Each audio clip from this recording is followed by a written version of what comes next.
maka Khalifah Umar pun mengoyakkan semua surat tanah.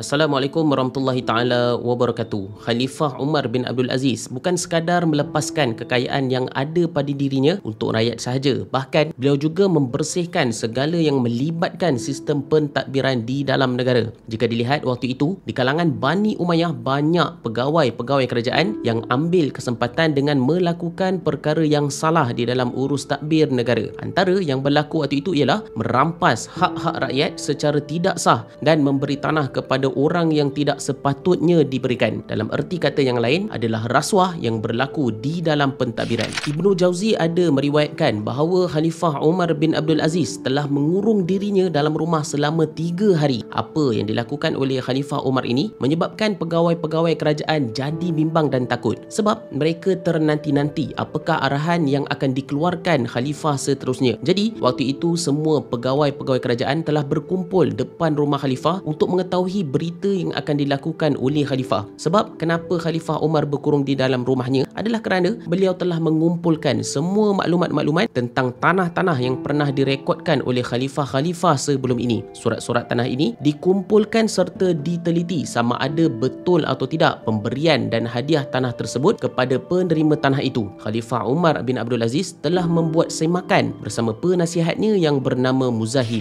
Selepas dari 3 hari, maka Khalifah Umar bin Abdul Aziz pun keluar dari rumah bersama dengan Muzahim disertai dengan semua surat-surat daftar tanah. Khalifah Umar telah menuju ke masjid dan membuat arahan supaya semua rakyat berkumpul dan solat berjamaah di masjid. Setelah selesai sahaja dari solat, Khalifah Umar bin Abdul Aziz pun naik ke atas mimbar dan Muzahim berdiri di samping Khalifah ketika itu. Khalifah Umar pun terus berucap dengan mengatakan bahawasanya khalifah-khalifah terdahulu telah memberikan hadiah yang sebenarnya mereka tak ada hak untuk menghadiahkannya, dan hadiah-hadiah itu tak patut diterima oleh si penerima. Aku sendiri telah mulakan dengan memulangkan semua harta yang tak sepatutnya aku miliki, dan sekarang giliran keluargaku pula yang akan aku pulangkan semua harta dan tanah yang tak sepatutnya mereka miliki.